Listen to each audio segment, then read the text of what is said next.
Avant de commencer l'histoire, dites-nous d'où vous regardez en laissant un commentaire ci-dessous. Si vous aimez cette vidéo, n'oubliez pas de liker et de vous abonner. Passez une merveilleuse journée. Profitez de l'histoire, tout le monde. Lila Martinez n'avait jamais imaginé que sa vie changerait complètement dans les toilettes d'un hôtel 5 étoiles.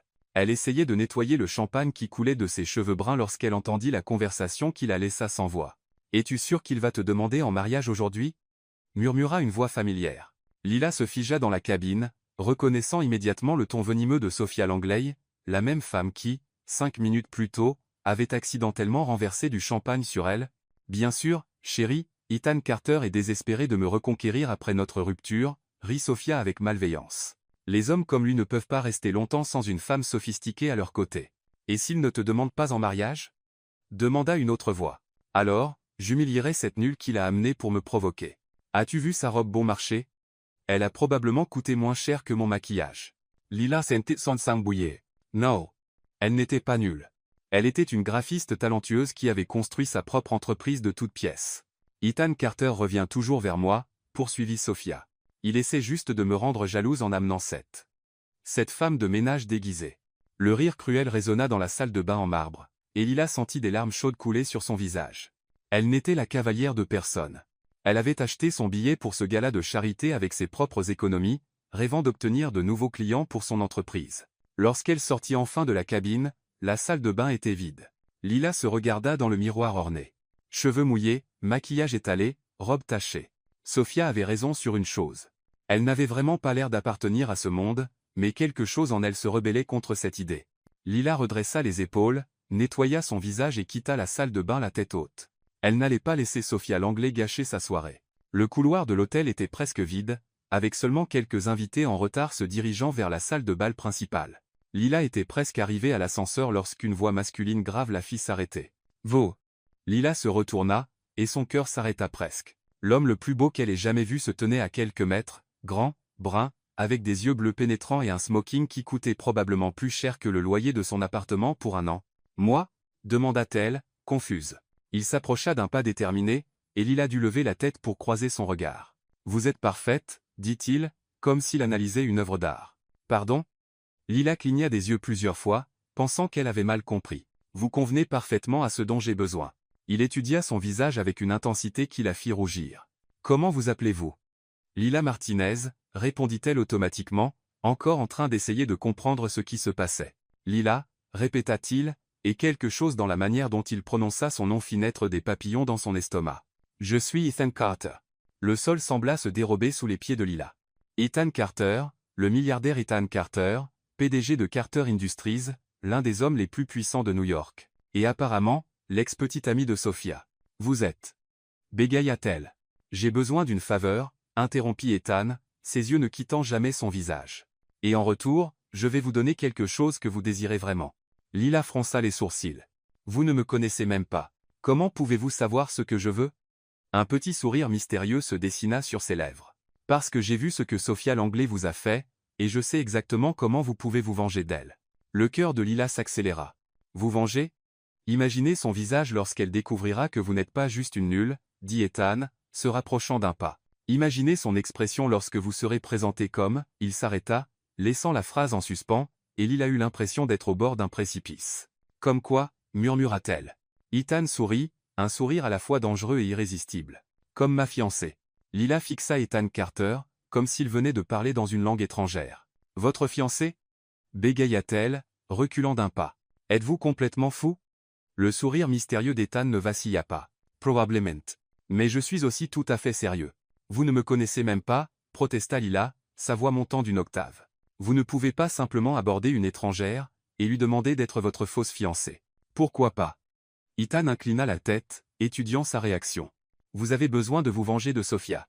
J'ai besoin de prouver quelque chose à ma famille. C'est un arrangement mutuellement bénéfique. Lila rit, un son court et hystérique. Mutuellement bénéfique ? C'est insensé. C'est votre chance de montrer à Sophia Langley qu'elle a choisi la mauvaise personne à embêter, interrompit Ethan avec aisance. À moins, bien sûr, que vous ne préfériez rentrer chez vous avec du champagne dans les cheveux et la laisser gagner. Les mots frappèrent Lila comme une gifle. Elle pouvait encore entendre le rire cruel de Sophia résonner dans son esprit, sentir l'humiliation brûler dans sa poitrine. Qu'est-ce que vous proposez exactement ? s'entendit-elle demander. Les yeux d'Ethan s'illuminèrent de satisfaction. 6 mois. Fiança Sistine Chapelle, quelques apparitions publiques, et ensuite une rupture à l'amiable. En échange, vous recevrez 50 000 $, une refonte complète de votre garde-robe et la satisfaction de voir le visage de Sofia quand elle réalisera qu'elle vous a sous-estimé. Lila retint son souffle.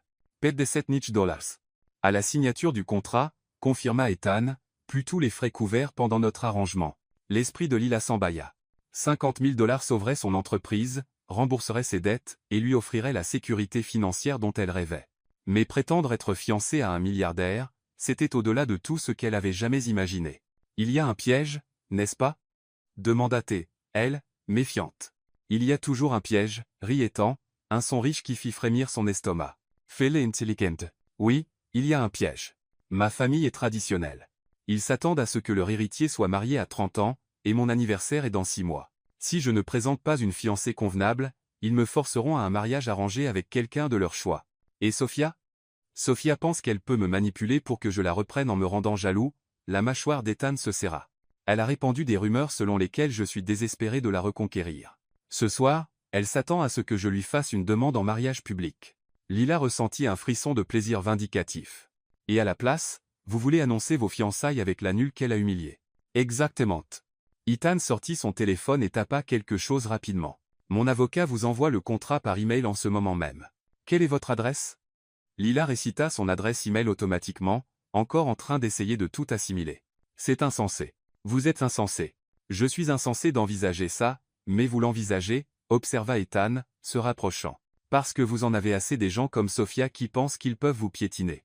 Parce que vous êtes plus forte que vous ne le pensez, et vous êtes prête à le prouver. Le téléphone de Lila vibra. Elle baissa les yeux pour voir un email du département juridique de Carter Industries avec pour objet « Accord de fiançailles confidentiel ». Je n'arrive pas à croire que je fais ça, murmura-t-elle en ouvrant l'email. Le contrat était étonnamment simple. 6 mois de fausses fiançailles, des apparitions publiques selon les besoins, maintenir l'illusion pour la famille et les médias, résilier d'un commun accord, et là, en noir sur blanc, le paiement. 50 000 $ à la signature, plus une allocation mensuelle de 10 000 $ pour les frais, 60 000 $ au total. La voix de Lila n'était qu'un murmure. Plus des bonus pour certains jalons, ajouta Ethan.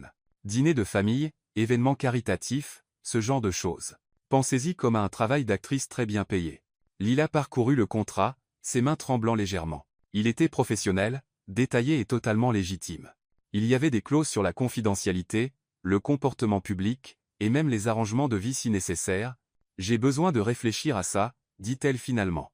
Malheureusement, vous n'avez pas ce luxe. Ethan consulta sa montre. Sofia s'attend à une proposition dans exactement 10 minutes. Si vous voulez votre revanche. C'est maintenant. Lila le regarda, cet étranger incroyablement beau qui lui offrait une chance de changer sa vie. Pourquoi moi? Vous pourriez avoir n'importe quelle femme dans cette salle de bal. Parce que vous êtes réel, dit Ethan simplement. Sofia est tout en apparence et en façade.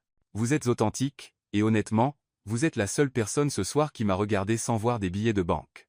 Lila rit malgré elle. Je ne savais pas vraiment qui vous étiez. Ethan sourit, et pour la première fois, son sourire atteignit ses yeux. Alors, Lila Martinez, allez-vous m'aider à décevoir mon ex-petite amie et choquer ma famille? Lila regarda le contrat une dernière fois, puis le visage expectatif d'Ethan. Elle pensa aux paroles cruelles de Sofia, à son entreprise en difficulté, à la chance de se sentir enfin puissante plutôt qu'impuissante. J'ai besoin d'un stylo, dit-elle. Ethan sortit immédiatement un élégant stylo en argent de sa veste. Tennis. Lila signa son nom avec un geste assuré, son cœur battant. Voilà, c'est fait. Excellent. Ethan rangea le contrat et lui offrit son bras. Maintenant, ma chère fiancée, allons-nous ruiner la soirée de Sofia? En marchant vers la salle de bal, Lila avait l'impression de flotter. La robe tachée de champagne qui l'avait fait se sentir si petite une heure auparavant semblait maintenant être un costume, l'image de l'avant dans son histoire de transformation. Ethan, dit-elle alors qu'ils approchaient des grandes portes. Oui? Que se passe-t-il après ce soir? Je veux dire, comment allons-nous faire ça? Ethan s'arrêta, la main sur la poignée de la porte. On improvisera au fur et à mesure. Mais Lila, préparez-vous à ce que votre vie change complètement.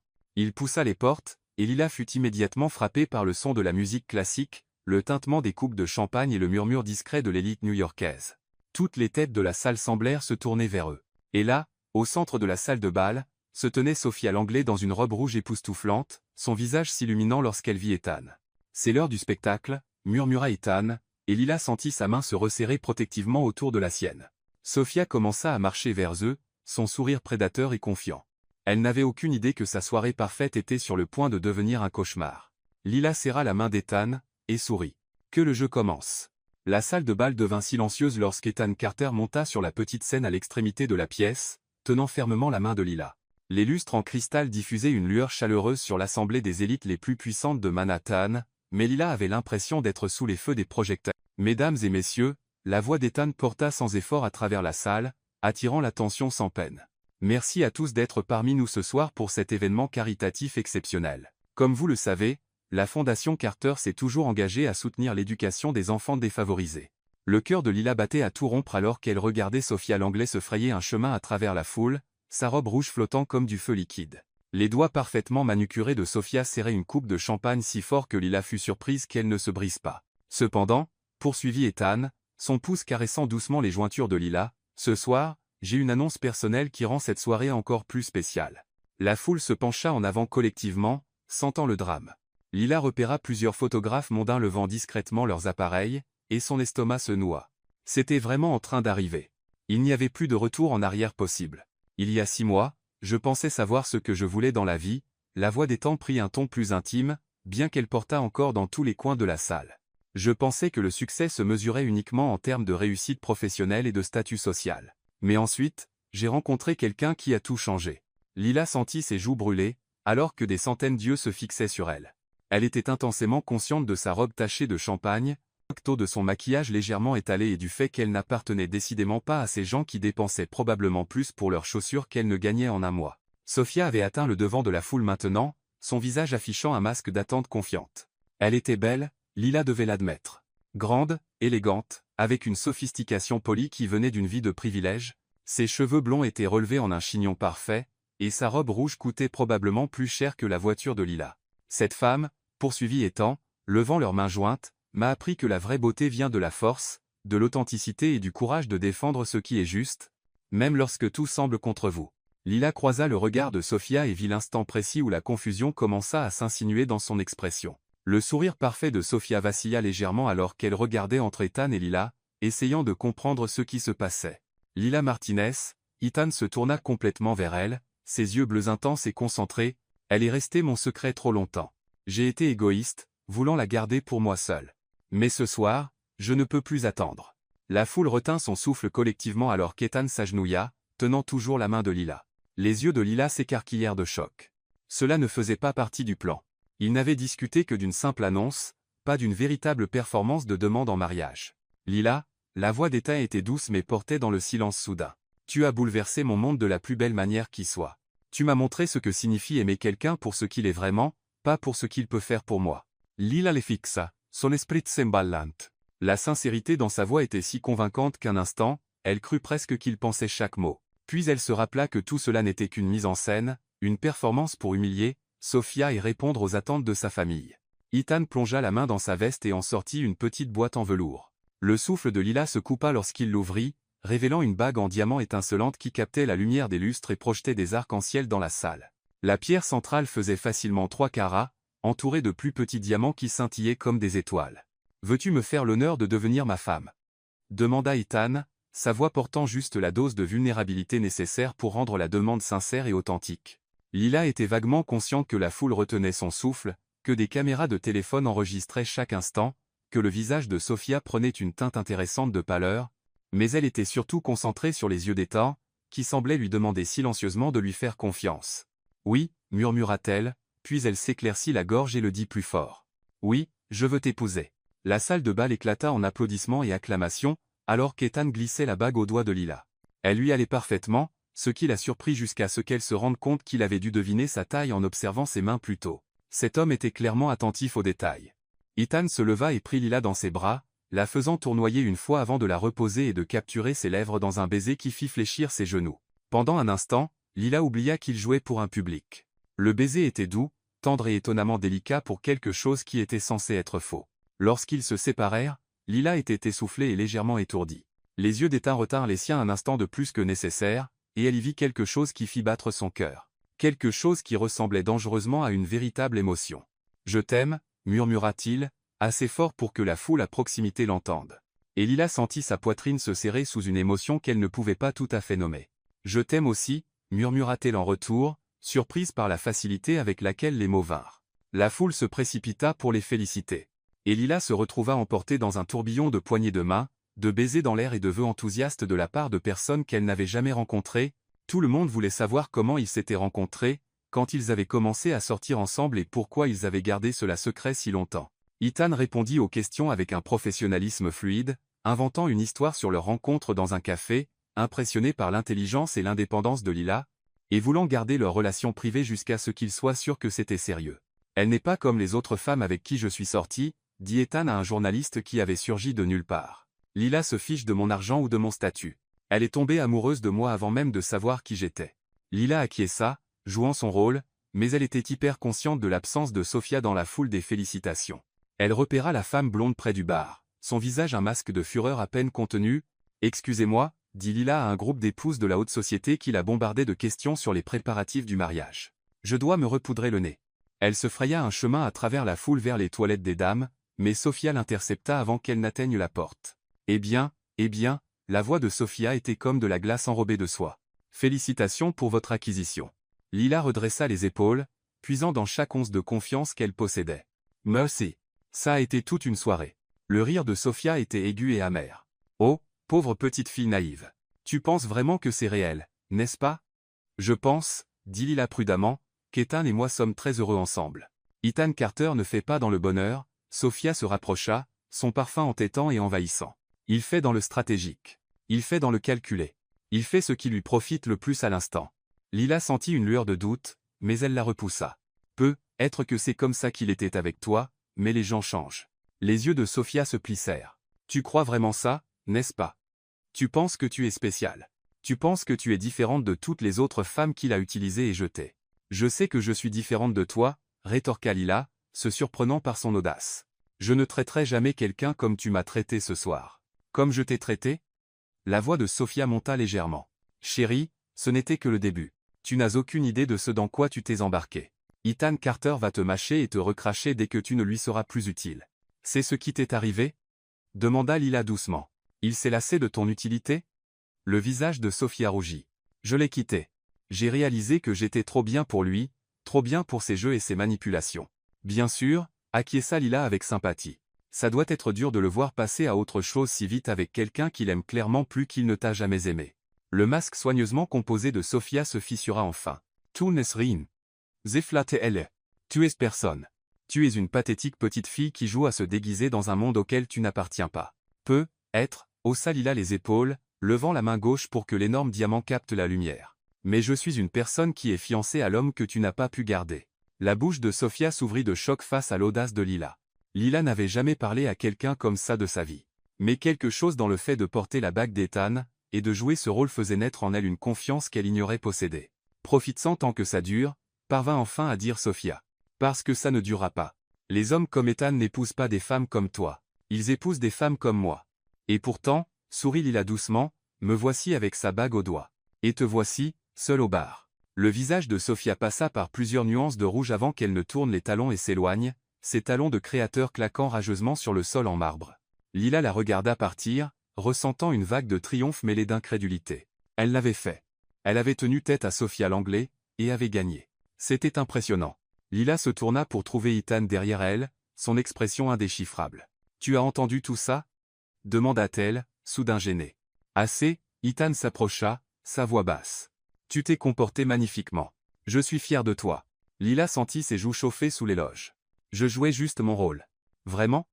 Les yeux d'Ethan scrutèrent son visage. « Parce que pendant un instant, on aurait dit que tu défendais quelque chose de réel. » Avant que Lila ne puisse répondre, une femme plus âgée aux cheveux argentés et aux yeux bleus perçants s'approcha d'eux.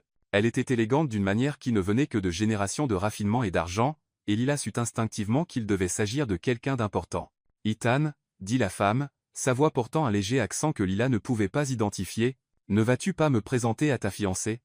L'attitude d'Ethan changea, devenant plus formelle. « Bien sûr, grand-mère. J'aimerais te présenter Lila Martinez. Lila, voici ma grand-mère, Margaret Carter. » Le cœur de Lila s'arrêta presque. Elle faisait face à la matriarche de la famille Carter, l'une des femmes les plus puissantes de la haute société new-yorkaise, Madame Carter, parvint-elle à dire, offrant sa main. C'est un honneur de vous rencontrer. Margaret étudia Lila avec l'intensité d'un faucon examinant une proie potentielle. Mademoiselle Martinez, quelle surprise! Le mot resta en suspens comme un défi, et Lila sentit Ethan se tendre à ses côtés. Grand-mère, la voix d'Ethan portait une note d'avertissement. Je suis simplement surprise, chérie, poursuivit Margaret, son sourire aussi tranchant qu'une lame. Ce n'est pas dans tes habitudes de garder des secrets à la famille. Nous n'avions aucune idée que tu sortais sérieusement avec quelqu'un. Lila eut l'impression de marcher dans un champ de mines. Chaque mot pouvait faire exploser leur histoire soigneusement construite. Nous voulions rester discrets, dit Lila prudemment, jusqu'à ce que nous soyons sûrs de notre avenir ensemble. Et maintenant, vous êtes sûrs? Les yeux de Margaret ne quittaient pas le visage de Lila. Tout à fait, dit Ethan fermement, en roulant son bras autour de la taille de Lila. Lila est tout ce que je cherchais. Le sourire de Margaret n'atteignit pas ses yeux. Comme c'est charmant. Et que faites-vous, ma chère? Je veux dire, comme travail. Je suis graphiste, dit Lila, levant le menton. J'ai ma propre entreprise. Quelle entrepreneuse. Le ton de Margaret suggérait que ce n'était pas nécessairement un compliment. Et votre famille? Est-elle aussi dans les affaires? Lila sentit la chaleur monter à ses joues. C'était exactement le type d'interrogatoire qu'elle redoutait. Mes parents possèdent un petit restaurant à Queens. Queens, répéta Margaret, comme si le nom de l'arrondissement lui laissait un mauvais goût. Comme c'est pittoresque. Grand-mère, la voix d'Ethan était maintenant tranchante. Les origines de Lila ne sont pas tout à fait correctes, interrompit Lila, surprenant les deux. Je suis fier de ma famille et d'où je viens. Mes parents ont travaillé dur pour me donner des opportunités, et j'ai travaillé dur pour construire mon propre succès. Les sourcils de Margaret se levèrent légèrement. Vraiment.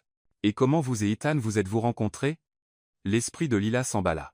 Qu'avait dit Ethan au journaliste plus tôt? Un café? Nous nous sommes rencontrés dans un café, dit-elle, espérant que sa voix semblait naturelle. Je travaillais sur un projet, et Ethan était, aussi là. Aussi là, répéta Margaret sèchement. Comme c'est romantique. Ça l'était, dit Ethan, son bras se resserrant autour de Lila. Lila était complètement concentrée sur son travail, elle n'a même pas remarqué qui j'étais. C'était rafraîchissant. Je n'en doute pas. Le sourire de Margaret était acéré. Eh bien, cela a été très éclairant. J'espère que nous aurons l'occasion de discuter davantage bientôt, Lila. Ma chère, pourriez-vous vous joindre à nous pour le dîner de dimanche cette semaine? Lila sentit le corps d'Ethan se radir à ses côtés, et elle sut instinctivement que c'était une sorte de test. J'aimerais beaucoup, dit-elle, soutenant le regard de Margaret avec assurance. Merci de m'inviter. Merveilleux, le sourire de Margaret s'élargit, et Lila eut l'impression distincte d'avoir marché dans un piège. Je ferai envoyer les détails par mon assistante. Sur ce, Margaret s'éloigna gracieusement, laissant Lila et Ethan seuls dans un coin soudain trop calme de la salle de bal. Le dîner de dimanche, dit Lila faiblement. Ça semblait terrifiant. Ethan passa une main dans ses cheveux. Ma grand-mère est redoutable, mais tu l'as gérée parfaitement. Vraiment? Lila baissa les yeux sur l'énorme bague à son doigt. Parce que j'ai l'impression d'avoir accepté de marcher dans la fosse au lion. C'est le cas, dit Ethan honnêtement. Mais tu ne seras pas seul. Je serai là avec toi. Lila leva les yeux vers lui, cet homme qui était encore pratiquement un étranger, et ressentit un frisson de quelque chose qui pourrait être de la confiance.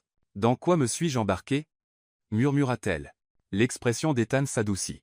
Quelque chose qui pourrait être la meilleure chose qui nous soit arrivée à tous les deux. Avant que Lila ne puisse demander ce qu'il voulait dire par là, un serveur s'approcha avec un plateau de coupes de champagne. Pour célébrer vos fiançailles, dit le serveur avec un sourire. Ethan prit 2 coupes, et entendit une à Lila. À de nouveaux départs, dit-il, levant son verre. À de nouveaux départs, répéta Lila, faisant teinter son verre contre le sien. En prenant une gorgée du champagne coûteux, Lila aperçut Sophia près de la sortie, son visage déformé par la rage et l'humiliation. Mission accomplie, pensa-t-elle avec satisfaction. Mais en regardant autour de la salle de bal, les visages curieux, l'expression calculatrice de Margaret Carter, les yeux bleus indéchiffrables d'Ethan, Lila réalisa que le véritable défi ne faisait que commencer. Elle avait 6 mois pour convaincre l'élite new-yorkaise qu'elle avait sa place dans leur monde. 6 mois pour jouer la fiancée parfaite d'un homme qu'elle connaissait à peine. Et 6 mois pour comprendre pourquoi ces fausses fiançailles commençaient à sembler dangereusement réelles. Le champagne avait soudain le goût des possibilités et de la terreur à parts égales. Lila se tenait devant le miroir de sa petite salle de bain d'appartement le dimanche après-midi, essayant sa 5e tenue et luttant contre l'envie d'appeler Ethan, pour simuler une maladie soudaine. Le domaine de la famille Carter se trouvait dans les Hamptons, et elle était censée y être dans 2 heures pour ce que Margaret Carter avait appelé de manière inquiétante un véritable dîner de famille. Son téléphone vibra avec un message d'Ethan. En route pour venir te chercher. Ne te prends pas la tête pour la tenue. Tu es belle dans tout. Lila Lekana. Facile à dire pour lui. Il avait grandi dans ce monde. Elle, en revanche, allait dîner avec des gens qui dépensaient probablement plus pour le vin qu'elle ne gagnait en 6 mois. Elle opta pour une robe bleu marine élégante mais pas trop formelle, assortie des boucles d'oreilles en perles que sa grand-mère lui avait laissées. La bague de fiançailles captait la lumière à chaque mouvement de sa main, et elle n'arrivait toujours pas à croire qu'elle était réelle. Enfin, la bague était réelle. Les fiançailles, c'était une autre histoire. 20 minutes plus tard, Lila entendit le bruit d'un moteur de voiture coûteux devant son immeuble. Elle prit son sac et descendit, où une Tesla noire élégante attendait au bord du trottoir. Ethan sortit pour lui ouvrir la porte, magnifique dans un jean foncé et une chemise blanche à boutons qui semblait à la fois décontractée et coûteuse. « Tu es parfaite, dit-il, appréciant sa tenue du regard. Prête pour ça? Pas du tout, admit Lila, s'installant sur le siège passager. L'intérieur de la voiture était tout en cuir noir et technologie brillante. Rappelle-moi pourquoi ta grand-mère m'a invité à ce dîner. Ethan démarra avec une précision fluide. Parce qu'elle veut t'intimider pour que tu rompes avec moi. Soupa. C'est exactement ce que j'espérais entendre, dit Lila d'un ton sec. D'autres idées encourageantes à partager? Ethan la regarda, l'expression sérieuse. Ma famille a des idées très précises sur la personne que je devrais épouser. Il me pousse vers des candidates convenables depuis que j'ai 25 ans. Des candidates convenables, répéta Lila. Laisse-moi deviner. Riche, bien connecté, probablement nommé Muffy ou Bitsy. Ce la lui valut un rire. Tu n'as pas tort. Il y a eu un défilé de débutantes, d'héritières et de filles d'amis de la famille, toutes parfaitement gentilles, toutes complètement ennuyeuses. Lila ressentit une étrange pointe à ces mots. Alors, que se passe-t-il quand ils réaliseront que je ne suis pas convenable? Ethan resta silencieux un moment, ses mains se crispant sur le volant. Ils vont essayer de t'acheter. Quoi? Lila se tourna pour le fixer. C'est leur méthode habituelle, dit Ethan d'un ton neutre. Quand quelqu'un qu'ils désapprouvent s'approche trop de la famille, ils offrent de l'argent pour faire disparaître le problème. Lila sentit la chaleur monter à ses joues. Et tu penses que je l'accepterai? Non, dit Ethan fermement. Mais ils ne te connaissent pas comme je te connais. La confiance dans sa voix fit battre le cœur de Lila. C'était ridicule. Ils se connaissaient depuis moins d'une semaine, et toute leur relation était un mensonge soigneusement construit. Mais quelque chose dans sa manière de le dire la fit sentir que, peut-être, il voyait vraiment quelque chose de spécial en elle. Le trajet jusqu'au Hamptons dura un peu plus d'1 heure, et Lila passa la majeure partie du temps à essayer de mémoriser l'histoire qu'Ethan avait préparée pour eux. Ils s'étaient rencontrés il y a 6 mois dans un café à Brooklyn. Il y était pour une réunion d'affaires qui avait échoué. Elle travaillait sur un logo pour une association à but non lucratif locale. Ils avaient commencé à parler d'art et de design, découvert un amour commun pour les vieux films et les émissions de télé, réalité ringarde, et avaient été inséparables depuis. La clé, expliqua Ethan alors qu'il tournait dans une route privée bordée d'arbres, est de rester simple. Ne donne pas d'informations qu'il ne demande pas, mais ne ment pas sur quelque chose qui peut être facilement vérifié. Compris, dit Lila, bien que son estomac soit noué par les nerfs. Autre chose que je devrais savoir sur ta famille? La mâchoire d'Ethan se crispa légèrement. Mon oncle Edward fera probablement des commentaires inappropriés sur tes origines. Mon cousin Oliver est inoffensif mais pose beaucoup de questions. Flag. Et ma tante Catherine va te questionner sur les préparatifs du mariage. Les préparatifs du mariage? La voix de Lila monta dans les aigus. On vient de se fiancer. Dans leur monde, les fiançailles sont immédiatement suivies par la planification du mariage, expliqua Ethan. La famille Carter ne fait rien de petit ou de simple. Lila allait répondre quand la maison apparut, et ces mots moururent dans sa gorge. Appeler ça une maison, c'était comme appeler la chapelle Sixtine une église. Le domaine Carter était une immense demeure géorgienne qui semblait sortie d'un roman de Jane Austen, avec ses colonnes blanches, ses jardins parfaitement entretenus et assez de fenêtres pour abriter un petit village. Mon Dieu! Lila se retint de jurer. C'est là que tu as grandi? L'un des endroits, dit Ethan nonchalamment, comme si posséder plusieurs manoirs était parfaitement normal. Nous avons aussi des maisons à Martha's Vineyard, Aspen et un Penthouse à Manhattan. Lila sentit une vague de panique. C'était insensé. Elle était une fille de Queens qui vivait dans un studio et considérait un dîner chez Olive Garden comme une folie. Que faisait-elle à prétendre appartenir à ce monde? Ethan dut sentir son désarroi car il tendit la main et prit la sienne. Et, regarde-moi. Lila se tourna pour croiser ses yeux, qui étaient chaleureux et rassurants. Tu as ta place ici parce que je veux que tu sois ici, dit-il simplement. Et ce que je veux compte pour cette famille, qu'ils le veuillent ou non. Lila hocha la tête, essayant de puiser de la force dans sa confiance. D'accord, je peux le faire. Tu peux le faire, acquiesça Ethan. Sois juste toi-même. C'est tout ce que je te demande. Ils s'arrêtèrent dans une allée circulaire où plusieurs autres voitures coûteuses étaient déjà garées. Ethan contourna la voiture pour ouvrir la porte de Lila, et elle prit son bras offert, reconnaissante pour le soutien.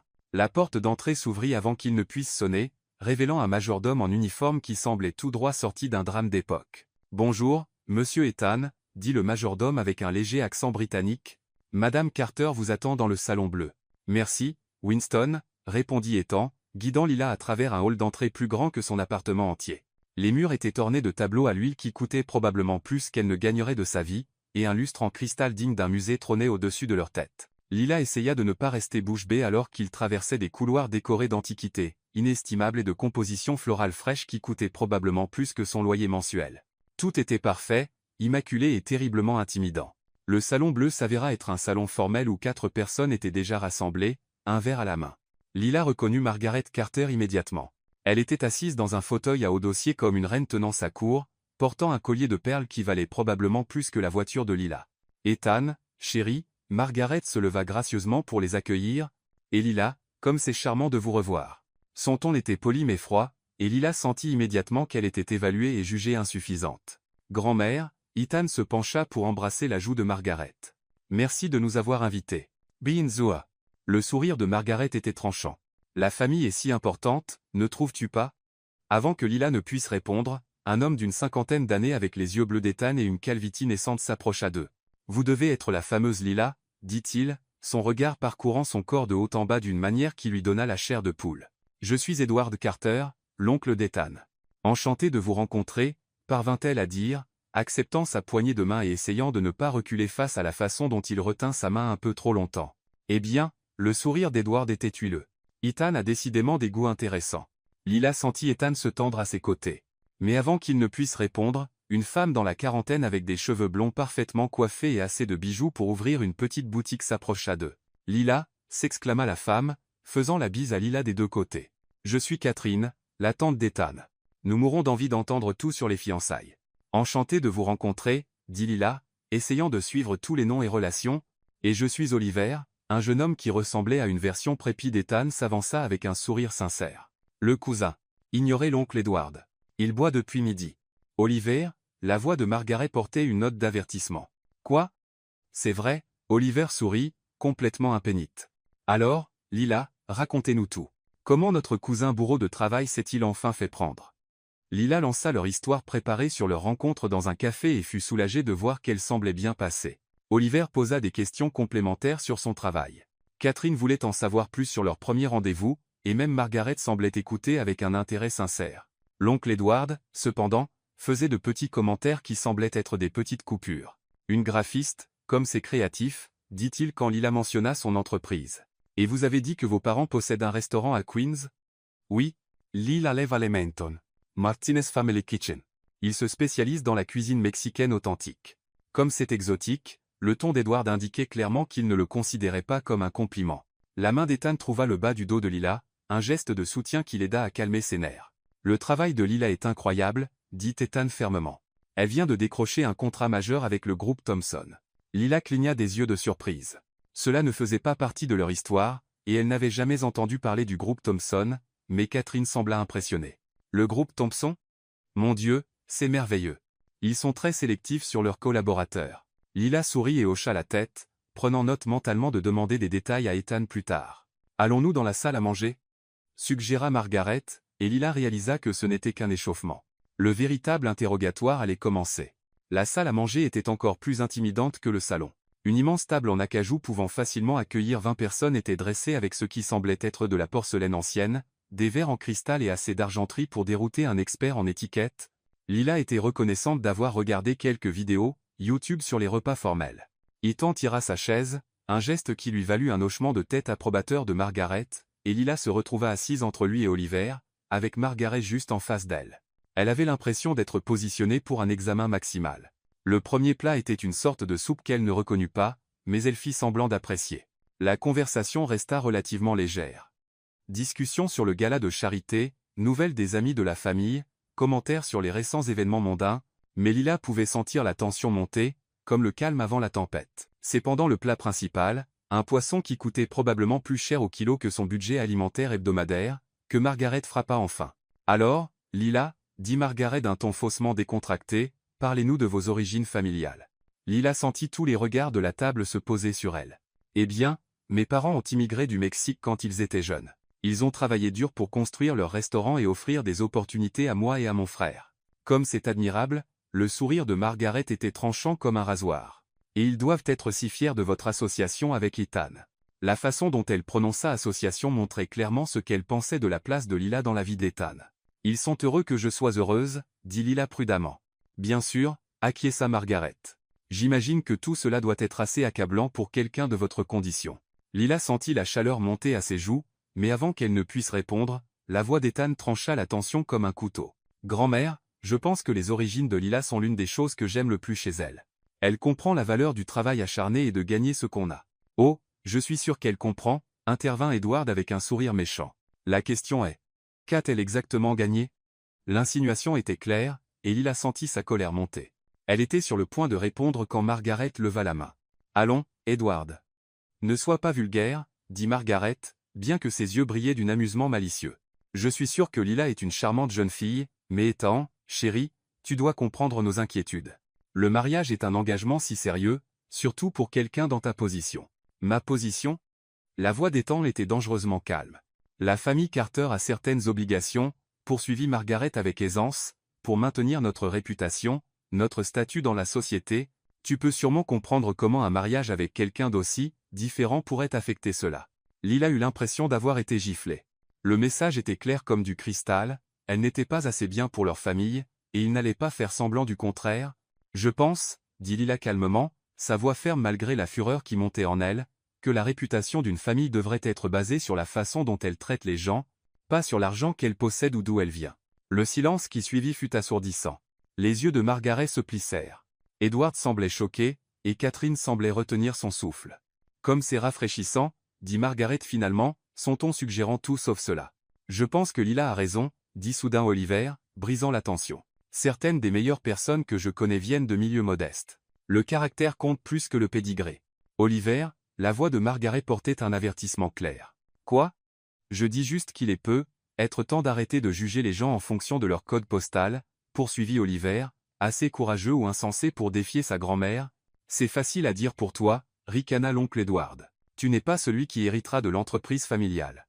En fait, dit Ethan calmement, et quelque chose dans son ton fit geler tout le monde à la table. C'est exactement ce dont je voulais vous parler. Lila le regarda avec confusion.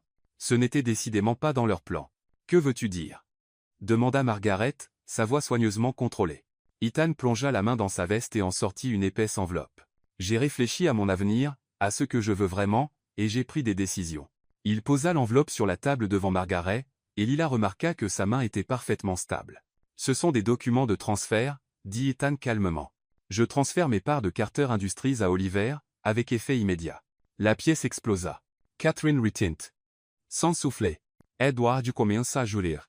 Et Margaret devint très immobile. Ethan, la voix de Margaret était glaciale. Tu ne peux pas être sérieux. Je suis tout à fait sérieux, répondit Ethan. J'en ai assez que ma vie personnelle soit dictée par des intérêts commerciaux. Si la famille ne peut pas accepter la femme que j'aime, alors peut-être que je n'ai pas ma place dans l'entreprise familiale. Lila le fixa, choqué. C'était bien au-delà de tout ce qu'ils avaient discuté. Il abandonnait essentiellement un empire de milliards de dollars. Et pourquoi? De fausses fiançailles. Tu abandonnes tout, bégaya Edward, pour elle? Je n'abandonne pas tout, dit Ethan fermement. Je choisis ce qui compte le plus pour moi. Lila sentit des larmes lui piquer les yeux. Même si elle savait que tout cela faisait partie d'une performance élaborée, le geste était incroyablement émouvant. Ethan, murmura-t-elle, tu n'as pas à faire ça. Il se tourna vers elle, et l'expression dans ses yeux lui coupa le souffle. Si, je le dois. Certaines choses sont plus importantes que l'argent. Margaret ouvrit lentement l'enveloppe et parcourut les documents à l'intérieur. Lorsqu'elle leva les yeux, son visage était pâle mais composé. Je vois que tu as bien réfléchi à tout cela, dit-elle calmement. Oui, confirma Ethan. Margaret resta silencieuse un long moment, ses yeux perçants passant d'Ethan à Lila. Enfin, elle posa les papiers de côté et prit son verre de vin. Eh bien, dans ce cas, dit-elle, son ton soudain plus léger, je suppose que nous devrions porter un toast au couple heureux. Lila cligna les yeux, confuse. C'était tout? Margaret abandonnait simplement? Pardon? Ethan semblait aussi confus que Lila. Le sourire de Margaret était sincère pour la première fois ce soir-là. Oh, mon cher garçon, pensais-tu vraiment que je n'étais pas au courant? Au courant de quoi? demanda Lila. Bien qu'elle ait le sentiment de déjà connaître la réponse. Que toute cette histoire de fiançailles est une mise en scène? Dit Margaret calmement, prenant une gorgée de vin. Vraiment, Ethan, je te connais depuis que tu portais des couches. Penses-tu que je ne peux pas voir quand tu joues la comédie? Lila sentit le sang se retirer de son visage. Ils étaient démasqués. Fin de partie. Cependant, poursuivit Margaret, apparemment indifférente à la panique de Lila, ce à quoi je ne m'attendais pas, c'est à cette petite démonstration tout à l'heure, renoncer à ton héritage pour une femme que tu connais à peine. C'est soit le geste le plus romantique que j'ai jamais vu, soit vous êtes tous les deux de meilleurs acteurs que je ne le pensais. Ethan était très immobile à ses côtés, et Lila ne pouvait pas lire son expression. La question est, Margaret se pencha en avant, ses yeux acérés comme des lasers, est-ce que vous simulez les fiançailles, ou est-ce que vous simulez qu'elles sont fausses? L'esprit de Lila s'embaille. Qu'est-ce que cela signifiait? Parce que de là où je suis, poursuivit Margaret, on dirait que mon petit-fils est fou amoureux de vous, mademoiselle Martinez. La question est de savoir s'il l'a déjà admis à lui-même. Lila se tourna verso Ethan, son cœur battante. Son visage était indéchiffrable, mais elle pouvait voir un muscle tressaillir dans sa mâchoire. Grand-mère, dit Ethan prudemment, je pense que tu analyses trop la situation. Vraiment? Le sourire de Margaret était complice. Alors, ça ne te dérangera pas si je fais un petit pari. Quel genre de pari? Demanda Lila, bien qu'elle ne soit pas sûre de vouloir connaître la réponse. Donnez-moi un mois, dit Margaret. Un mois de vrais rendez-vous, de vraies conversations, de vraies rencontres. Pas de contrat, pas de fausses performances, juste deux personnes passant du temps ensemble. Si à la fin de ce mois, vous pouvez me dire honnêtement que vous ne ressentez rien l'un pour l'autre, je vous ferai personnellement un chèque du montant qu'Ethan vous payait, et vous pourrez tous les deux partir sans rancune. La bouche de Lila s'ouvrit. Vous voulez qu'on sorte vraiment ensemble? Je veux que vous soyez honnête avec vous-même, corrigea Margaret, sur ce que vous ressentez vraiment. Lila regarda Ethan, qui fixait sa grand-mère avec une expression qu'elle ne pouvait pas déchiffrer. Et si nous refusons? Demanda Ethan. Margaret haussa les épaules avec élégance. Alors je saurai que j'avais raison sur le fait que vos sentiments sont réels, et que vous êtes tous les deux trop têtus pour l'admettre. Lila eut l'impression d'être au bord d'une falaise. Tout dans cette situation avait complètement dérapé. C'est faux, murmura-t-elle. Les plus belles histoires d'amour le sont généralement, dit Margaret avec un sourire complice. Ethan resta silencieux un long moment, ses yeux fixés sur ses mains. Lorsqu'il leva enfin les yeux, il regardait Lila, pas sa grand-mère. Qu'en penses-tu?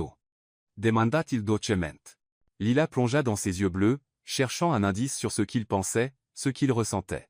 La chose intelligente à faire serait de dire non, de prendre l'argent sur la table et de s'enfuir.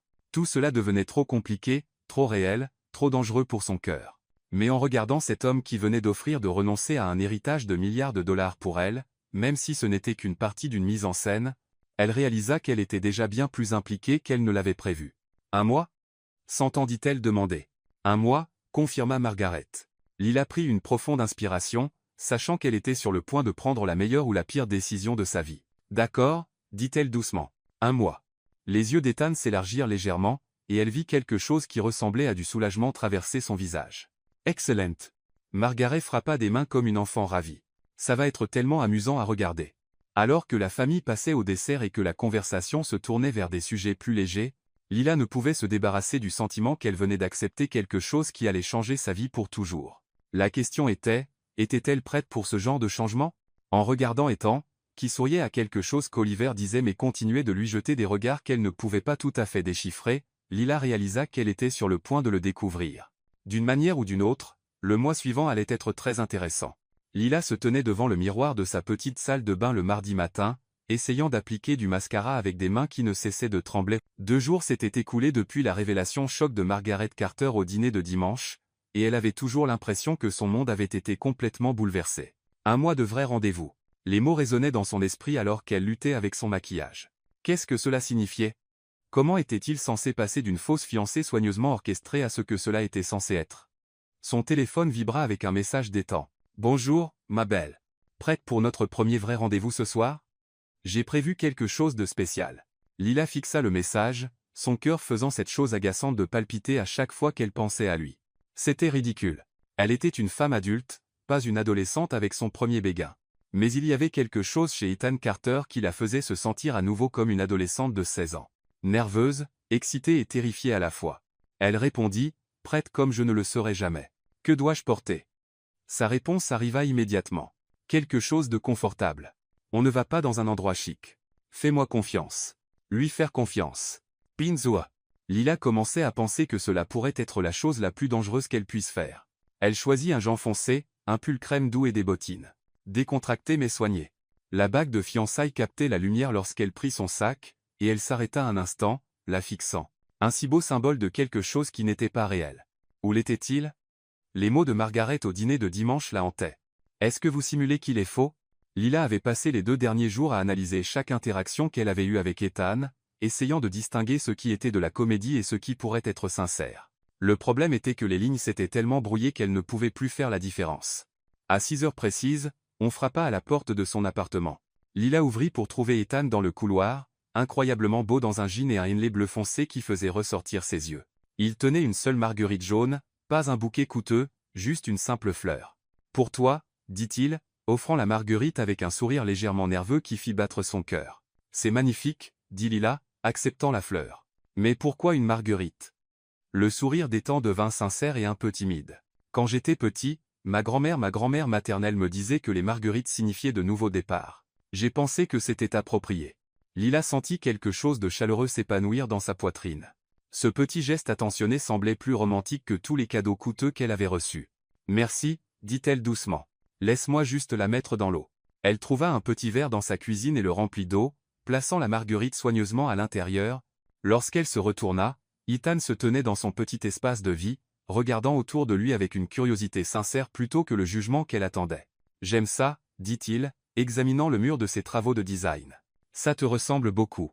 Tu veux dire petit et légèrement chaotique ?» demanda Lila d'un ton sec. « Je veux dire chaleureux, créatif et réel », corrigea Ethan, ses yeux rencontrant les siens. « On dirait un foyer, pas une vitrine. » Lila sentit la chaleur monter à ses joues. « Merci. Bien que je dois te prévenir, tout cet endroit pourrait probablement tenir dans ta salle de bain. » Ethan rit, un son sincère qui fit frémir son estomac. « La taille ne fait pas tout. Cet endroit a du caractère. » « En parlant de ça, » dit Lila, attrapant sa veste, « où allons-nous exactement? Tu étais très mystérieux dans ton message. » « Eh bien, » dit Ethan, lui offrant son bras alors qu'il se dirigeait vers la porte, « j'ai pensé à t'emmener dans un restaurant 5 étoiles, mais ensuite j'ai réalisé que c'est ce que ferait Ethan Carter, le milliardaire. Ce soir, je veux juste être Ethan, et je veux apprendre à connaître Lila, pas Lila Martinez, la fausse fiancée. » Lila sentit son souffle se couper. « Alors, qui est Ethan quand il n'est pas un milliardaire ?» Le sourire d'Ethan était doux et un peu vulnérable. « Je suppose qu'on est tous les deux sur le point de le découvrir. » Ils prirent le métro, le vrai métro, pas un service de voiture jusqu'à Brooklyn. Lila fut étonnée qu'Ethan sache non seulement utiliser les transports en commun, mais qu'il semble parfaitement à l'aise avec. Il aida une vieille dame avec ses sacs de courses, céda son siège à une infirmière fatiguée et engagea facilement la conversation avec un groupe d'adolescents qui le reconnurent dans des magazines d'affaires. « Tu es doué pour ça », observa Lila alors qu'il sortait de la station de métro à Park Slope. « Pourquoi ? Être normal. Je pensais que les milliardaires étaient allergiques aux transports en commun. » Ethan Sorrit. « Je n'ai pas toujours été milliardaire. Mon père me faisait travailler à des emplois normaux tous les étés quand j'étais adolescent. Serveur, employé de magasin, animateur de camp. Il disait qu'il ne voulait pas que je grandisse en pensant que l'argent poussait sur les arbres. » Un homme intelligent, dit Lila et fut surprise de voir l'expression d'Ethan s'assombrir légèrement. « Il l'était, » dit Ethan calmement. « J'aimerais qu'il ait pu te rencontrer. Il t'aurait aimé. » Le passé n'échappa pas à l'attention de Lila. Mais quelque chose dans le ton d'Ethan lui dit de ne pas insister. Au lieu de cela, elle serra doucement son bras, offrant un soutien silencieux. Ils marchèrent pendant plusieurs pâtés de maison, discutant facilement de tout et de rien. Ethan lui posa des questions sur son enfance, ses rêves, ses livres et films préférés. Lila se retrouva à partager des histoires qu'elle n'avait racontées à personne depuis des années, sur son aide dans le restaurant de ses parents, sur l'enseignante d'art qui l'avait encouragée à poursuivre le design, sur son rêve d'ouvrir un jour sa propre agence créative. « Et toi ?» demanda Lila alors qu'il s'arrêtait à un passage piéton. « Que voulais-tu être quand tu serais grand, avant de savoir que tu hériterais d'un empire commercial ?» Ethan resta silencieux un moment, réfléchissant. « Enseignant, en fait. Professeur d'art au lycée. J'étais plutôt doué pour le dessin quand j'étais plus jeune. » Lila le fixa avec surprise. « Vraiment ? Je n'aurais jamais deviné. La plupart des gens ne le feraient pas, » dit Ethan avec un sourire ironique. « Ce n'est pas vraiment la carrière que la famille Carter avait en tête pour son héritier. Tu dessines encore ?» Ethan secoua la tête. « Pas depuis des années. Pas le temps. » Lila ressentit une pointe de tristesse pour les rêves qu'il avait abandonnés. « C'est dommage. L'art est important. Il nourrit l'âme. » Dit comme une vraie artiste, dit Ethan, mais son ton était affectueux plutôt que moqueur. Ils s'arrêtèrent devant un petit restaurant chaleureux avec une enseigne peinte à la main qui disait Mama Rosa's Kitchen. Les fenêtres étaient embuées de chaleur, et Lila pouvait sentir l'odeur de l'ail et des herbes s'échappant de l'intérieur. JSTJ. Oh non, Ethan. Lila regarda la façade modeste avec confusion. C'est là que tu m'emmènes? On dirait le genre d'endroit que mes parents choisiraient. Exactement, dit Ethan, lui ouvrant la porte. Je voulais t'emmener dans un endroit qui ressemble à une famille, pas à une réunion d'affaires. L'intérieur de Mama Rosa's Kitchen était exactement ce à quoi Lila s'attendait, des nappes à carreaux, des bouteilles de vin transformées en chandeliers, et le chaos chaleureux d'un restaurant familial animé. Une vieille femme italienne avec de la farine sur son tablier s'approcha d'eux avec un sourire radieux. « Ethan !» s'exclama-t-elle, le serrant dans ses bras, laissant des empreintes blanches sur son haut sombre. « Où étais-tu? Ça fait des mois que je ne t'ai pas vu. »« Salut, Mama Rosa » dit Ethan, lui rendant son étreinte avec une affection évidente. « J'ai été occupé, mais je voulais amener quelqu'un de spécial pour te rencontrer. » Mama Rosa tourna son attention vers Lila, l'étudiant avec des yeux perçants mais bienveillants. « Ah, ce doit être la fille qui a volé le cœur de notre Ethan. Je vois pourquoi. Tu es magnifique. Mais plus important encore, tu as des yeux gentils. » Lila sentit des larmes lui piquer les yeux. « Merci. C'est très gentil. Venez, venez, dit Mama Rosa, les conduisant à une table d'angle. Je vais vous faire mes lasagnes spéciales. Ethan, tu aimes toujours avec beaucoup de fromage? Oui, tu sais que oui. Ethan sourit, et Lila fut frappée par son apparence différente ici. Détendue, sincère, presque juvénile. Alors que Mama Rosa s'éloignait en hâte, Lila se pencha sur la table. Laisse-moi deviner, tu viens ici quand tu veux échapper à Ethan Carter, le milliardaire. Quelque chose comme ça, admit Ethan. J'ai découvert cet endroit il y a environ 5 ans lors d'une journée particulièrement mauvaise. Mama Rosa m'a regardé et a décidé que j'avais besoin d'être nourrie et maternée. Je viens ici depuis. Et elle se fiche de ton argent. Ethan Ritt. Elle a essayé de payer mon repas les 3 premières fois que je suis venu ici. Elle disait que j'avais l'air trop maigre et triste pour payer la nourriture. Lila sentit son cœur se serrer. Cette glimpse de l'univers privé d'Ethan, les endroits où il allait pour se sentir humain, était incroyablement intime. Merci, dit-elle doucement. Pourquoi? De m'avoir amené ici. De partager ça avec moi. Ethan tendit la main à travers la table et prit la sienne, son pouce caressant ses jointures. Lila, il faut que je te dise quelque chose. Le ton sérieux de sa voix fit se nouer l'estomac de Lila. D'accord. Tout ça, les fausses fiançailles, le contrat, tout, ça a commencé comme un arrangement commercial, un moyen pour nous deux d'obtenir quelque chose dont nous avions besoin. Lila hocha la tête, ne se faisant pas confiance pour parler. Mais quelque part en chemin, poursuivit Ethan, ses yeux ne quittant jamais les siens, ça a cessé de ressembler à une comédie, et je ne pense pas être le seul à ressentir ça. Le cœur de Lila battait si fort qu'elle était sûre qu'il pouvait l'entendre. Ethan. Je sais que c'est compliqué, dit-il rapidement. Je sais qu'on avait convenu que c'était temporaire, juste pour le spectacle, mais je ne peux plus prétendre que ce que je ressens n'est pas réel. Avant que Lila ne puisse répondre, Mama Rosa apparut avec 2 assiettes fumantes de lasagne qui semblaient incroyables. Mangez, mangez, ordonna Mama Rosa. La nourriture refroidit, et l'amour se discute mieux avec l'estomac plein. Lila capta l'éclat complice dans les yeux de la vieille femme et réalisa qu'il n'avait pas été aussi discret qu'il le pensait. Les lasagnes étaient incroyables. Des couches de pâte, de viande, de fromage et de sauce qui semblaient avoir mijoté pendant des heures. Ils mangèrent en silence confortable pendant un moment, mais Lila pouvait sentir le poids de l'aveu d'Ethan planer entre eux. « Ethan, dit-elle finalement, posant sa fourchette, ce que tu as dit? Je sais que ce n'est pas juste, interrompit Ethan. Je sais que je change les règles en plein milieu du jeu, mais il fallait que je sois honnête avec toi. Lila prit une profonde inspiration. Et si je disais que c'était réciproque? Les yeux d'Ethan s'élargirent. Vraiment? Lila eut l'impression de se tenir au bord d'une falaise, sur le point de sauter sans savoir s'il y avait de l'eau en dessous. Je pense. Oui. Peut être, je ne sais pas. Elle rit nerveusement. C'est tellement compliqué. Il y a 3 semaines, je n'avais jamais entendu parler de toi. Et maintenant. Maintenant. Incita Ethan doucement. Maintenant, je me surprends à vérifier mon téléphone constamment pour voir si tu m'as envoyé un message. Je pense à toi quand je devrais travailler. Je suis excité à l'idée de te voir, même quand je sais que c'est juste pour le spectacle. Lila secoua la tête. Ce n'était pas censé arriver. Le sourire d'Ethan était doux et un peu émerveillé. Non, ça ne l'était pas. Mais être que les meilleures choses dans la vie sont celles qu'on ne planifie pas. Ta grand-mère va être insupportablement satisfaite quand elle découvrira qu'elle avait raison, dit Lila, essayant d'alléger l'atmosphère. Qu'elle soit satisfaite, dit Ethan, prenant à nouveau sa main. Elle l'aura mérité.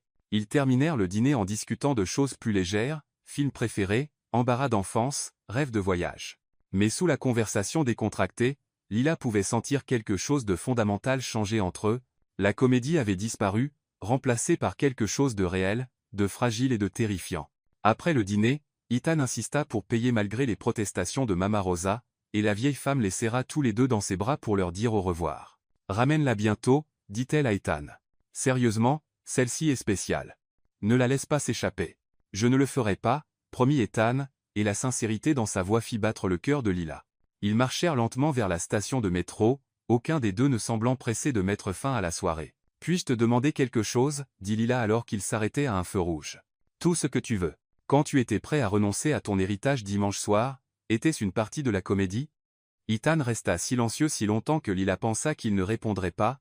Quand il parla enfin, sa voix était douce et honnête. « Je me suis dit que c'était le cas, » dit-il. « Je me suis dit que je jouais juste un rôle, que je faisais ce que le personnage ferait.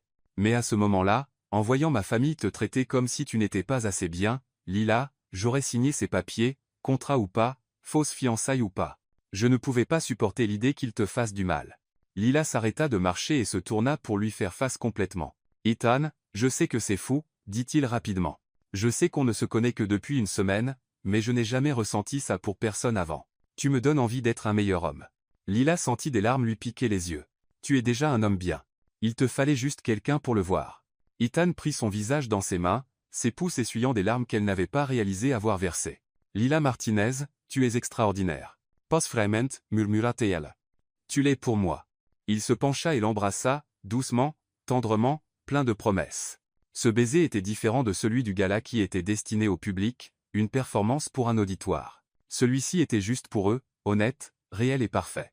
Quand ils se séparèrent, Lila se sentit essoufflée, étourdie et plus vivante qu'elle ne l'avait été depuis des années. « Alors, où est-ce que ça nous mène » demanda-t-elle. « Je ne sais pas, » admit Ethan. « Mais j'aimerais le découvrir.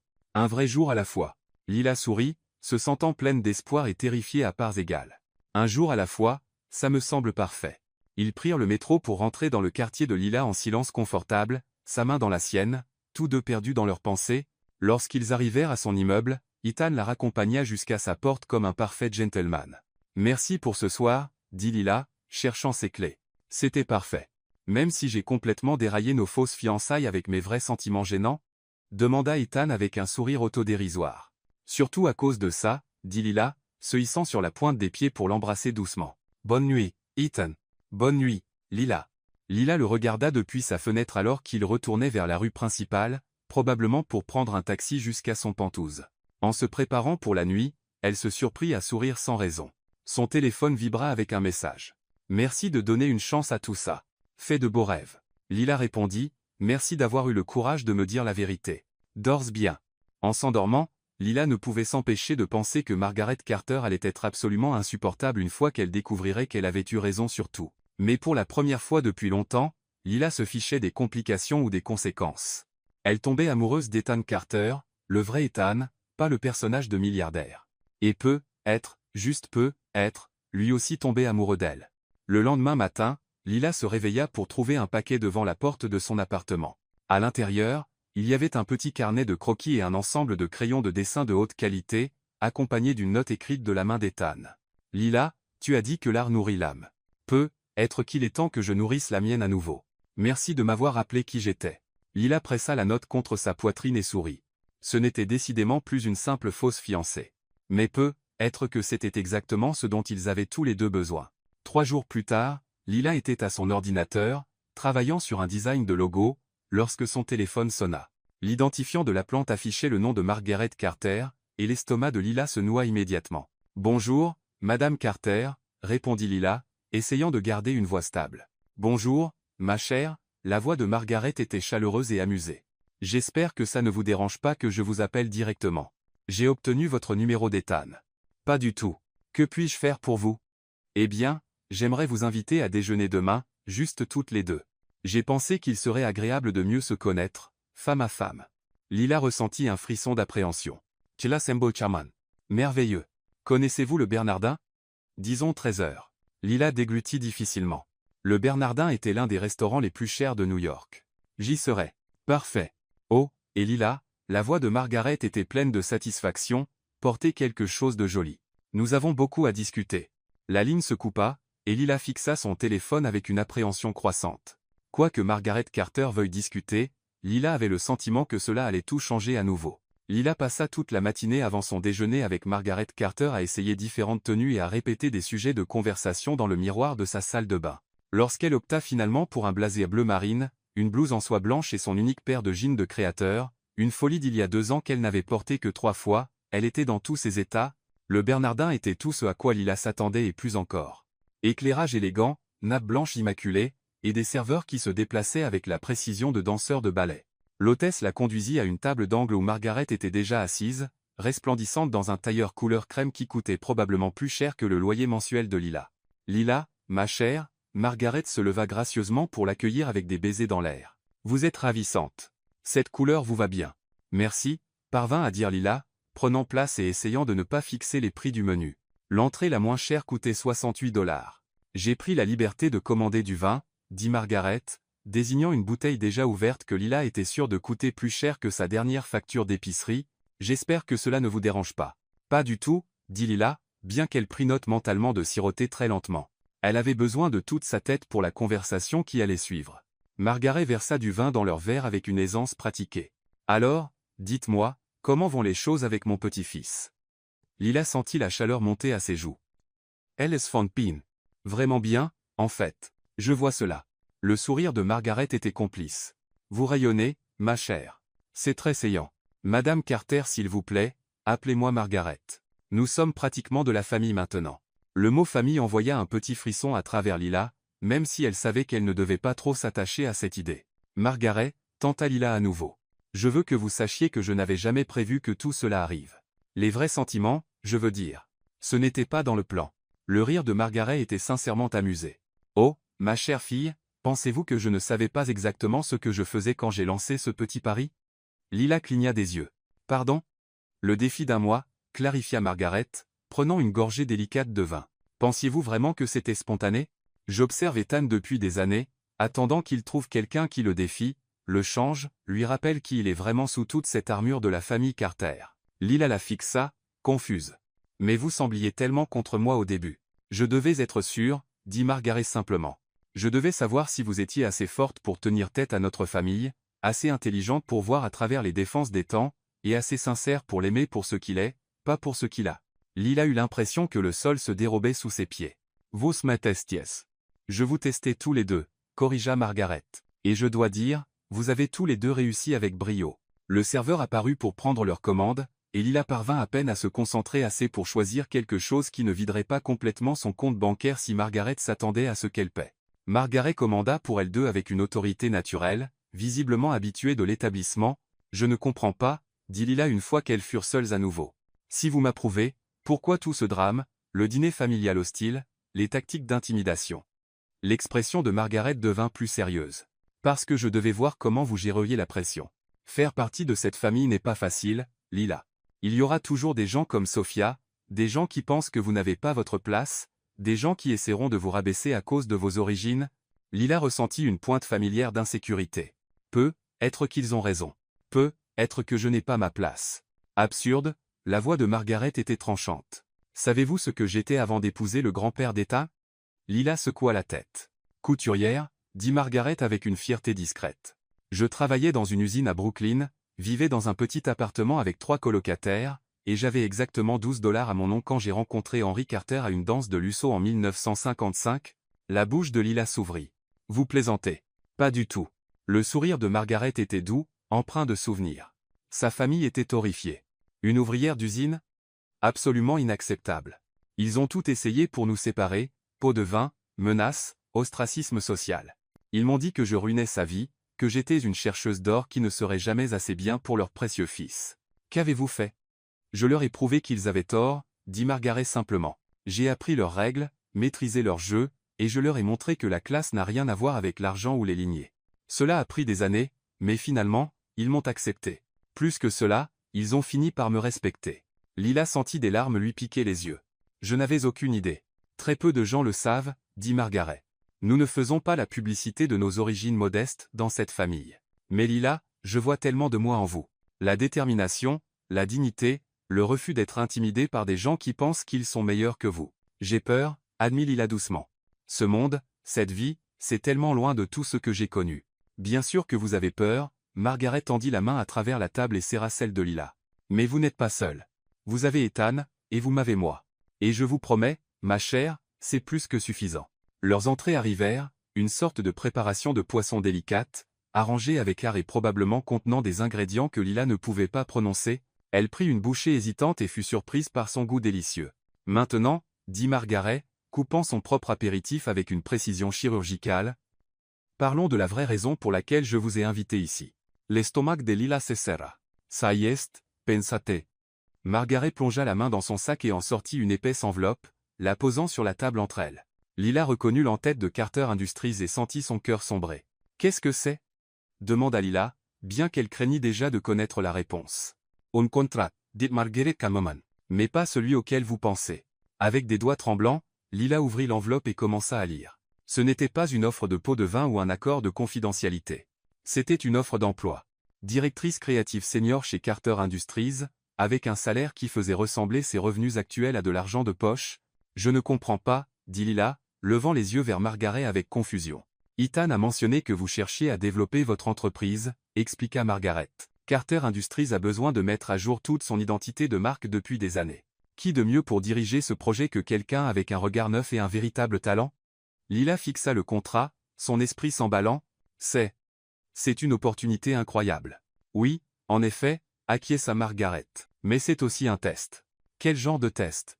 Les yeux de Margaret devinrent perçants et calculateurs. « Le salaire seul vous rendrait financièrement indépendante. Vous n'auriez plus jamais à vous soucier de l'argent. Vous n'auriez plus jamais à dépendre de qui que ce soit. Vous pourriez prendre ce poste et quitter Ethan la tête haute, sachant que vous avez gagné votre place dans ce monde par vos propres mérites. » Lila sentit une froide appréhension s'installer dans son estomac. « Vous me demandez de choisir entre ce travail et Ethan ?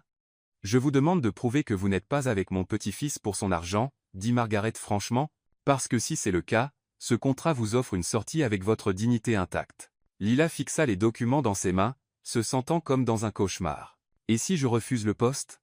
Alors je saurai que vos sentiments pour Ethan sont sincères, » dit Margaret. « Mais vous abandonnerez aussi la chance d'une véritable indépendance, l'opportunité de construire quelque chose qui est entièrement à vous. » Les mains de Lila tremblaient alors qu'elle posait le contrat. « C'est impossible.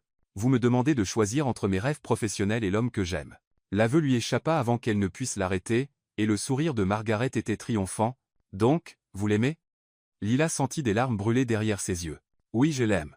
Je ne voulais pas. Je n'avais pas prévu de l'aimer, mais je l'aime.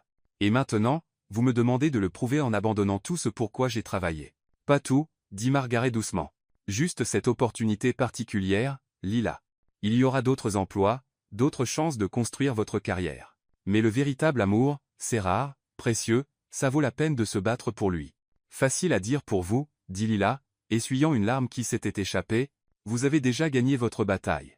Vous avez eu l'homme, le respect et l'empire. Et si je choisis Ethan et que ça ne fonctionne pas? Et si nous rompons dans 6 mois et que j'ai abandonné l'opportunité d'une vie pour rien ?»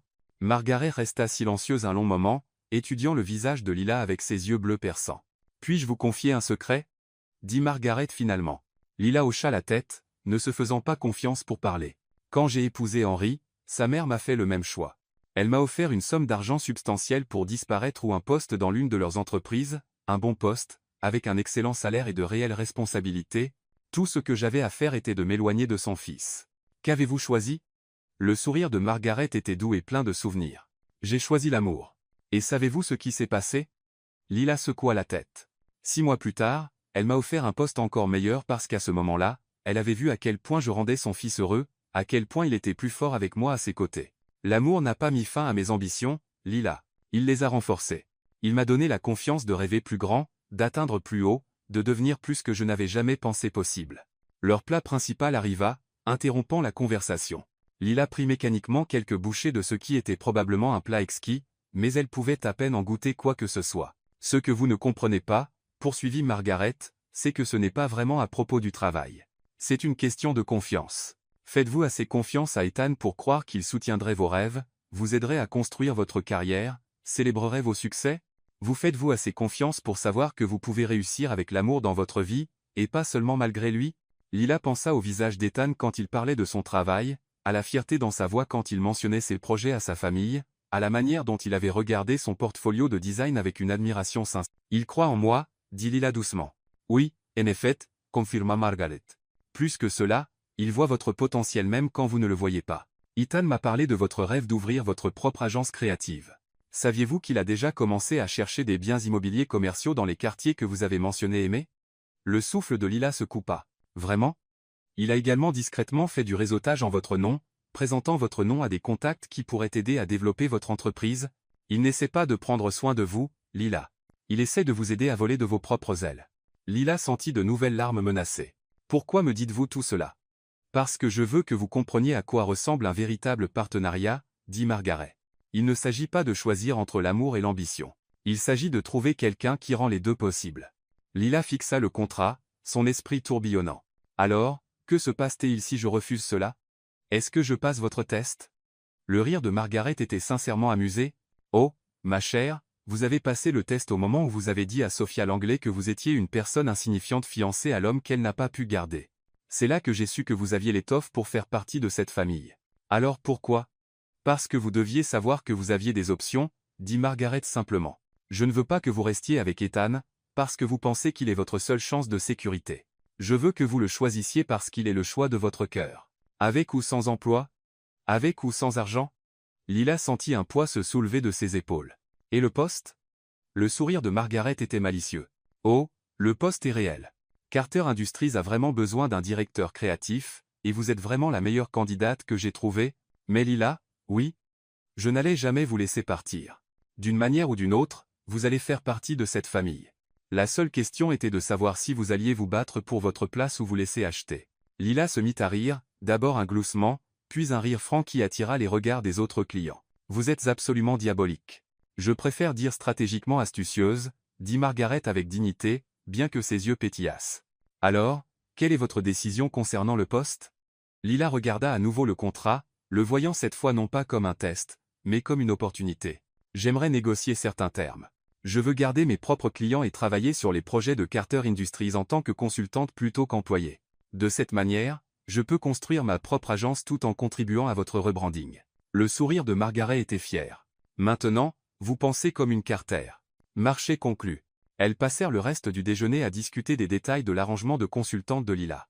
Et au moment où le dessert arriva, Lila avait l'impression de flotter. Non seulement elle ne perdait pas Ethan, mais elle obtenait l'opportunité professionnelle de sa vie à ses propres conditions. Il y a une dernière chose, dit Margaret alors qu'elle finissait leur café. Ethan ne sait rien de tout cela, l'offre d'emploi, notre conversation d'aujourd'hui, rien. Vous voulez que je garde cela secret ? Je veux que vous lui disiez quand vous serez prête, corrigea Margaret. C'est votre histoire à partager. Votre triomphe à célébrer. Mais Lila, oui ? Ne tardez pas trop. Il a été misérable toute la semaine en pensant que j'allais essayer de vous soudoyer pour que vous le quittiez. Lila ressentit une pointe de culpabilité. Je devrais l'appeler. Vous devriez, acquiesça Margaret, faisant signe pour l'addition. Mais d'abord, allons faire du shopping. Du shopping ? Le sourire de Margaret était éclatant et un peu espiègle. Vous allez être le visage du département créatif de Carter Industries. Nous devons vous trouver des vêtements qui reflètent votre nouvelle position. C'est moi qui invite. 4 heures plus tard, le petit appartement de Lila était rempli de sacs de shopping provenant de boutiques qu'elle n'avait fait que passer devant en rêvant. Margaret avait été implacable dans son efficacité, traînant Lila à travers des boutiques et des grands magasins avec la détermination d'un général planifiant une campagne militaire. Rappelez-vous, avait dit Margaret en se séparant, la confiance est le meilleur accessoire. Vous avez votre place dans ce monde parce que vous choisissez d'y être, pas parce que quelqu'un vous en a donné la permission. Maintenant, assise au milieu de vêtements magnifiques et toujours en train de digérer tout ce qui s'était passé, Lila sentit son téléphone vibrer avec un message d'Ethan. Comment s'est passé le déjeuner ? Dois-je m'inquiéter que ma grand-mère ait réussi à vous soudoyer pour me quitter ? Lila sourit et répondit. Votre grand-mère est terrifiante et merveilleuse, et je l'adore. Es-tu libre pour le dîner ? J'ai des nouvelles. Sa réponse fut immédiate. Toujours libre pour vous. Bonne ou mauvaise nouvelle ? La meilleure nouvelle, répondit Lila. J'ai cuisiné. Viens s'affamer. Pour la nourriture ou pour vous ? Lila sentit la chaleur envahir ses joues bien qu'elle fût seule dans son appartement. Les deux. Elle passa les 2 heures suivantes à préparer le plat préféré d'Ethan. Enfin, ce qu'elle supposait être son préféré d'après leur conversation chez Mama Rosa's Kitchen, elle prépara la recette de poulet molle de sa grand-mère, du riz espagnol et des tortillas fraîches, emplissant son petit appartement des odeurs chaleureuses de la maison. À 7 heures précises, on frappa à sa porte. Lila ouvrit pour trouver Ethan debout dans son couloir avec un bouquet de marguerites jaunes et une expression nerveuse. « Encore des nouveaux départs ?» demanda Lila, acceptant les fleurs avec un sourire. « J'espérais que oui, » dit Ethan, étudiant son visage attentivement. « Vous semblez différente. Heureuse. Dois-je être soulagée ou terrifiée ?»« Définitivement soulagée, » dit Lila, le tirant à l'intérieur et fermant la porte. « Ethan, je dois te parler de mon déjeuner avec ta grand-mère. » L'expression d'Ethan devint immédiatement méfiante. « Qu'a-t-elle fait ?»« Elle m'a offert un travail. » Ethan se fit rire. « Quel genre de travail ?» Lila le conduisit à sa petite table de cuisine, qu'elle avait dressée avec ses meilleures assiettes et les nouvelles marguerites au centre. Directrice créative chez Carter Industries. Salaire incroyablement bon, avantages complets. Bureau d'angle. Tout le package. Le visage d'Ethan était soigneusement neutre. Et j'ai négocié un contrat de consultante à la place, dit Lila, observant attentivement son expression. Je vais aider à rebrander Carter Industries tout en construisant ma propre agence. Le meilleur des deux mondes. Ethan resta silencieux un long moment, et Lila sentit son estomac se nouer. Es-tu contrarié? Contrarié? La voix d'Ethan était étrange. Lila, es-tu en train de me dire que ma grand-mère t'a offert le travail de tes rêves et que tu l'as pris? Eh bien, oui, mais Ethan laissa échapper un cri de joie et la fit tournoyer dans sa petite cuisine, tous deux riant alors qu'il la reposait et l'embrassait passionnément. C'est incroyable, dit-il contre ses lèvres. Tout est incroyable. Je suis tellement fier de toi. Tu n'es pas contrarié qu'elle soit passée dans ton dos? Ethan sourit. Tu plaisantes? Ma grand-mère vient de donner à la femme que j'aime sa carrière de rêve sur un plateau d'argent. Je veux lui envoyer des fleurs. Lila sentit son cœur tressaillir à son usage désinvolte du mot amour. Ethan, je sais qu'on ne l'a pas encore dit, dit-il doucement, prenant son visage dans ses mains. Mais Lila, je t'aime. J'aime ta force, ton talent, ta détermination.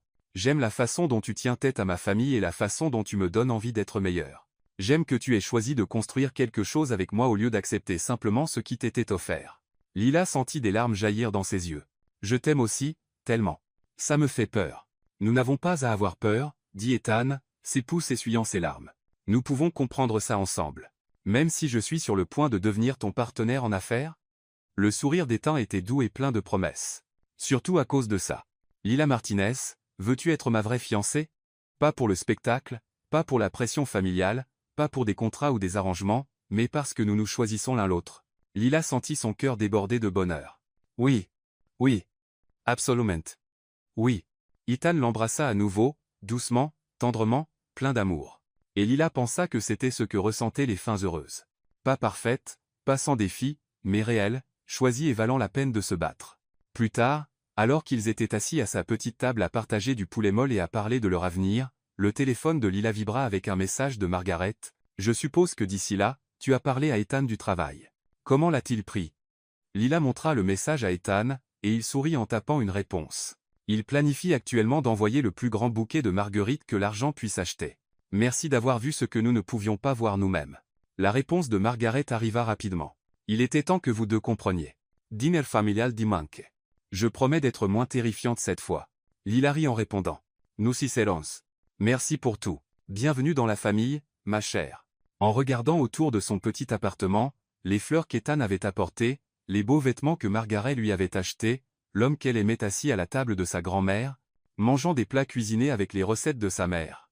Lila réalisa que trouver sa place n'était pas une question de se changer pour s'intégrer dans le monde de quelqu'un d'autre. C'était trouver des gens qui vous aimaient assez pour vous aider à construire un monde où vous pouviez être tout ce que vous étiez destiné à être. Et alors qu'Ethan tendait la main à travers la table pour prendre la sienne, son pouce caressant la bague de fiançailles qui était maintenant le symbole de quelque chose de magnifiquement, merveilleusement réel, Lila savait qu'elle avait trouvé exactement cela. Les fausses fiançailles étaient terminées. La véritable histoire d'amour ne faisait que commencer. 6 mois plus tard, Lila se tenait dans la salle de conférence de Carter Industries, regardant l'équipe de designers et de cadres marketing qui applaudissait sa présentation. Le rebranding avait été un succès retentissant, et Martinez, Creative Agency avait maintenant une liste d'attente de clients qui voulaient travailler avec la femme qui avait transformé l'une des entreprises les plus traditionnelles de New York en une marque moderne et innovante. Excellent travail, dit le PDG du groupe Thomson, serrant la main de Lila avec enthousiasme. Nous aimerions discuter de la refonte de toute notre identité d'entreprise. Alors que la réunion se terminait et que les gens sortaient, Lila rassembla ses documents avec un sentiment de satisfaction qu'elle n'avait jamais ressenti auparavant. Elle avait fait cela, construit quelque chose d'incroyable avec son propre talent et son travail acharné. C'était incroyable, dit Ethan depuis la porte, où il avait regardé la présentation avec une fierté évidente. Tu étais incroyable. Nous étions incroyables, corrigea Lila, s'approchant de lui. Ce rebranding a fonctionné parce que nous avons collaboré, parce que tu as fait confiance à ma vision et que j'ai respecté ton sens des affaires. Ethan l'a pris dans ses bras, se moquant de qui pourrait voir. T'ai-je dit récemment que j'aime travailler avec ma fiancée? Seulement une douzaine de fois aujourd'hui, rit Lila, bien que je ne me lasse jamais de l'entendre. Tant mieux, dit Ethan, l'embrassant doucement. Parce que je prévois de le dire pendant les 50 prochaines années environ. Le cœur de Lila palpita comme toujours lorsqu'il parlait de leur avenir. Seulement 50? Eh bien, sourit Ethan, nous devrions probablement voir comment se passent les premiers 50 avant de nous engager pour plus. Alors qu'ils sortaient ensemble du bâtiment de Carter Industries, Lila aperçut Sophia Langlais de l'autre côté de la rue, parlant de manière animée avec un homme qui semblait s'ennuyer et vérifier son téléphone pendant qu'elle parlait. Sophia jeta un coup d'œil et vit Lila et Ethan, son visage se tordant de la même expression amère qu'elle avait portée au gala 6 mois plus tôt. Certaines personnes ne changent jamais, observa Ethan, suivant son regard. Certaines personnes changent, dit Lila, pensant à Margaret, à elle-même, à l'homme à ses côtés qui avait redécouvert son amour de l'art et prenait maintenant des cours du soir dans un atelier local. Prêt à rentrer à la maison et à planifier notre mariage? Demanda Ethan, lui offrant son bras. Lila sourit, pensant à la maison qu'ils avaient achetée ensemble à Brooklyn, assez grande pour son atelier d'art et le bureau d'Ethan, assez proche du restaurant de ses parents pour des dîners hebdomadaires, assez loin de Manhattan pour ressembler à une retraite. Prête, dit-elle, prenant son bras et ressentant pour la première fois de sa vie que tout était exactement comme il devait l'être. En marchant ensemble dans la rue, Lila ne pouvait s'empêcher de sourire au souvenir de comment tout cela avait commencé, avec une humiliation, une proposition désespérée, et de fausses fiançailles qui s'étaient transformées en la chose la plus réelle de sa vie. Parfois, les meilleures histoires d'amour étaient celles qu'on ne voyait jamais venir.